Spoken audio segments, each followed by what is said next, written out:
Bagak sekali seorang cadik berganti-ganti. Paliaro mulut, paliaro tangan, paliaro kaki selagi mudoko sebelum tua nantinya patahan dia orang baru teraso. Lama dia awak ketujuh dia orang. Jalan ke lama dia awak surang senakan. Bikin lu orang kata singguang, bikin lu orang kata sakit. Ukuran ham di Minangkabau tu iyo mod itu. Lama dia awak ketujuh dia orang. Bagok mod itu. Hidup di tanah Minang kok awak tidak bisa hidup surang donaka. Setiap manusia akan saling membutuhkan. Kira-kira dengan awak yang saling membutuhkan tu, awak bertingkah sakanda hati, laikan dia orang berhubungan jawab atau tidak. Jangankan dusanak jauh, dusanak dakek pun akan pai jauh dari awak. Bertindaklah sakanda hati awak. Barajo ke hati, basutan ke mato, tapi syaratnya cie nakan.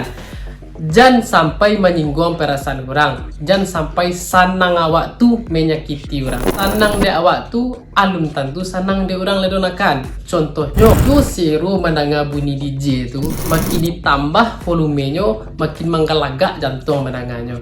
Tapi tahu ndak, orang di sebelah, orang di belakang awak, orang di bungku awak, entah bininya sudah melahirkan, entah induknya sedang sakit-sakitan.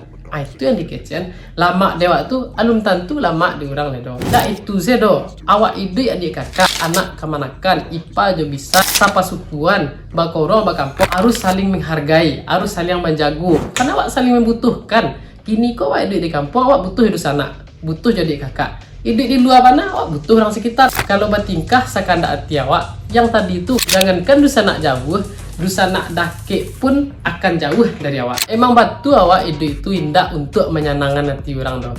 Tapi ketahuilah cik hal, kalau di balik langit ada langit. Jadi nak ada yang bisa awak banggakan doh. Roda tu berputar. Kini yo hidup le senang-senang. Besok tu belum tentu le doh. Di Minangko bagak sekali seorang cadik berganti-ganti. Paliaro mulut, paliaro tangan, paliaro kaki selagi mudoko sebelum tua nantinya patahan dia orang baru teraso. Jagolah hubungan baik. Ingat cik hal, orang akan menghargai awak kalau awak menghargai orang.